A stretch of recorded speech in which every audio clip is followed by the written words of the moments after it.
o grande modelo muçulmano é Maomé. E isso traz uma série de implicações. A primeira delas é que todo o sistema legislativo, todas as regras de conduta de um bom muçulmano, elas são inspiradas em Maomé, tanto naquilo que ele revelou pelo Alcorão, quanto em tudo o que ele fez ou disse. É a chamada Sunna, é como se fosse a tradição dos muçulmanos que fica expressa em vários hadiths, que são como que ditados que mostram o que Maomé fez ou falou. O problema é que Maomé ele se apartou da moral cristã, da moral conforme nós conhecemos, em muitos pontos. Um deles é a escravidão. Maomé, como nós sabemos, ele foi um escravocrata, o que significa dizer que ele teve escravos, e todos os seus principais seguidores, os primeiros califas, também escravizaram. E é natural que, se o profeta escravizou, se os seus seguidores iniciais escravizaram, que essa prática subsista em nações de maioria muçulmana. E a grande verdade é que nós vemos escravidão no mundo muçulmano em quase todo o lugar. E nós vemos a público agora para provar que a escravidão é um fenômeno que ainda acontece no mundo muçulmano, porque enviamos 2 dos nossos para filmar resgate de escravos no Paquistão. É isso mesmo. 2 dos nossos foram até o Paquistão, nós filmamos tudo e colocamos isso num documentário que é como se fosse um Sounds of Freedom da vida real e que se chama Ainda Seja Um, que acaba de ir a público no YouTube e que nós vamos deixar o link disponível na descrição. Mas aqui eu gostaria de mostrar e comentar o trailer com vocês. Vamos lá? A gente saiu, né, do Brasil, decolamos ali, né, pro Paquistão. Então, esse primeiro que aparece é o Luiz Henrique Mineiro, que é o atual diretor de produções cinematográficas do CDB. E o próximo que vai aparecer é o Luiz Piccinelli, um argentino que morou 1 ano aqui conosco e foi diretor do Comunhão na Mão, Trunfo da Desobediência, que hoje mora na Itália.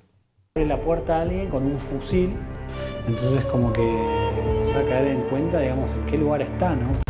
Only one punishment of the blasphemer is death.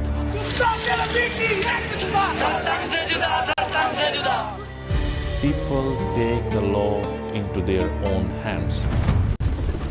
E esse terceiro que aparece é o Joseph. O Joseph é um paquistanês cristão que ajuda centenas e centenas de paquistaneses como ele a fugirem das garras do Islã. Então, ele tem feito um trabalho belíssimo no Paquistão para proteger essa minoria que sofre tanta perseguição por parte das autoridades constituídas, já que todo o cristão é visto em nações como essa como um dhimmi, um cidadão de segunda classe, e que a todo momento sofre ameaças de morte. Isso nós contamos muito bem nesse filme que acaba de ir ao ar.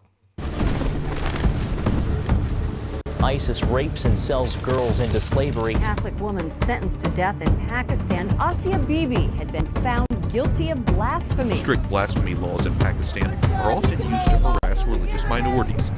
I decided to go myself and find what we can do. This is the brick hill where I went. And this poor guy, he had destroyed, took everything valuable that he had. Okay, go put the camera there, go. Logo de cara, assim, você já tem um impacto muito grande. É um país...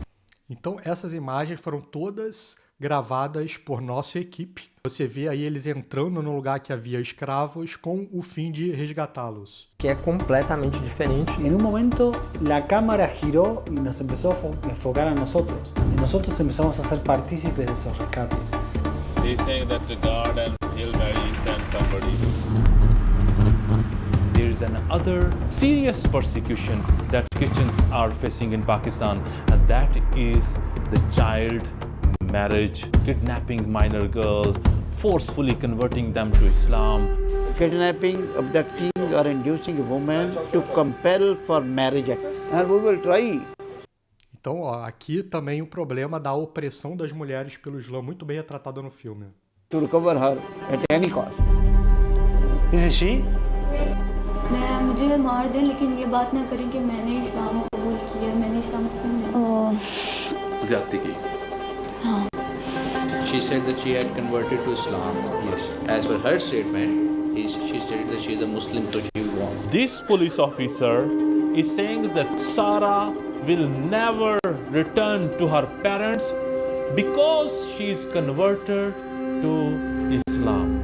If we will be able to free one Christian, we have saved one life. This is what Jesus did. He went after the one who was lost.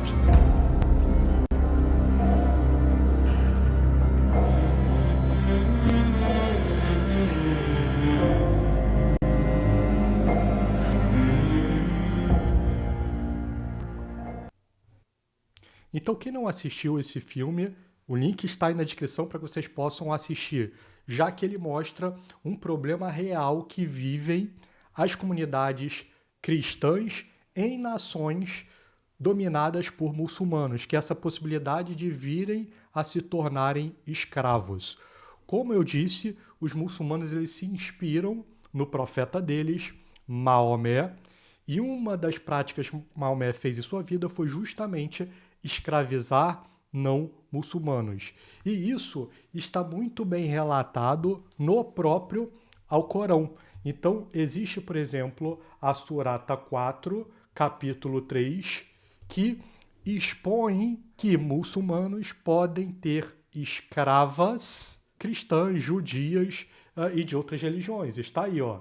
Se temerdes ser injustos no trato com os órfãos, podereis desposar 2, 3 ou 4 das que vos aprouver entre as mulheres. Mas se temerdes não poder ser equitativos para com elas, casai então com uma só, ou conformai-vos com o que tender à mão. Isso é o mais adequado para evitar que cometais injustiças. Então, o trecho mais importante dessa surata, que é a surata 4, aia 3, é como se fosse o capítulo 4, versículo 3, é o conformai-vos com o que tender à mão. Porque todos os especialistas islâmicos dizem que isso é uma forma de falar sobre a escravidão sexual. Essa é uma passagem que está dizendo o quê? Que um muçulmano ele pode ter 4 esposas. Se ele vê que ele vai ter problemas com as 4 esposas, ele pode ter uma. E se ele vê que ele pode ter problema com essa uma, ele pode se contentar com escravas. Então percebe-se aqui que a mulher ela é utilizada no Islã como um objeto, como uma cidadã de segunda classe. Então essas coisas precisam ficar claras, uma vez que a ameaça do Islã ao Ocidente não para de aumentar. E outro ponto que é importante, que mostra muito bem isso, está num dos 5 livros que acabamos de lançar, que é o Combo Anti-Islã, que provavelmente são os 5 melhores livros disponíveis contra o Islã em português.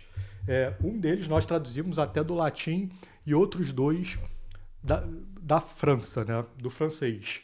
E aí, um dos livros, que é A Verdadeira Face do Islã, tem um trecho que é muito interessante, em que perguntam para um bispo no Sudão se existe escravagismo no Sudão. E o que o bispo responde nesse livro, que está aqui no QR Code, para quem quiser adquirir com desconto extra no Pix. O bispo diz o seguinte, que eles afirmam que não há. Chegaram até a declarar isso em Genebra. E, no entanto, as missões estão cheias de ex-escravos. Em 1990, acolhi pessoalmente 150 deles. Ou seja, o bispo acolheu 150 escravos no Sudão, pagando menos do que se pagaria por um cão de raça. $50 por uma mulher e $100 por um homem. Então vejam que é sempre isso, né? Até a mulher é mais barata na hora de se vender e se comprar. Depois deixei de fazê-lo porque percebi que isso poderia se tornar um ciclo vicioso. Eles os usam como pastores ou os enviam para servir em famílias árabes abastadas de Khartoum. Obrigam-nos a frequentar as escolas corânicas. Então é isso que fazem com as pessoas que são escravizados. E me lembra também uma história que eu já contei em outro vídeo, que eu soube de uma família católica na França, cuja uma das filhas não era tão católica assim. E aí ela resolveu, certa feita, se apaixonou por um muçulmano e resolveu casar com esse muçulmano. É óbvio que toda a família foi contra, mas na França hoje existe toda uma propaganda politicamente correta de que você tem que acolher o muçulmano, de que os imigrantes muçulmanos ilegais são pacíficos, e etc, etc, etc. Essa mulher caiu nesse conto, casou-se com o muçulmano. Então eles chegaram a ter 3 filhas, e aí quando a filha mais velha fez 10 anos, o marido dela disse que ia fazer uma viagem com as 3 meninas ao Marrocos. Ele vai com as filhas dessa francesa ao Marrocos e vende as 3 filhas em mercados de escravas no Marrocos. O muçulmano vendeu as suas 3 filhas que ele tinha tido na França, como a francesa, em mercados de escravos e sumiu. A mãe francesa nunca mais viu as suas filhas. Então, pessoal, é importante que nós entendamos que os muçulmanos, eles têm quase como que o seu 6º pilar a ideia de jihad, a guerra total. Eles não vão parar enquanto não submeterem todo o Ocidente ao Islã. E depois que a Europa cair, adivinhem qual vai ser a nação escolhida para a próxima etapa de islamização do mundo? Sim, o Brasil. Então fiquemos atentos, divulguem esse vídeo para todos os seus amigos, nos ajudem a difundir esses livros por todo o Brasil. Deixem também no comentário o que vocês acharam do nosso documentário e dessa campanha editorial. Até o próximo vídeo e que viva Cristo Rei!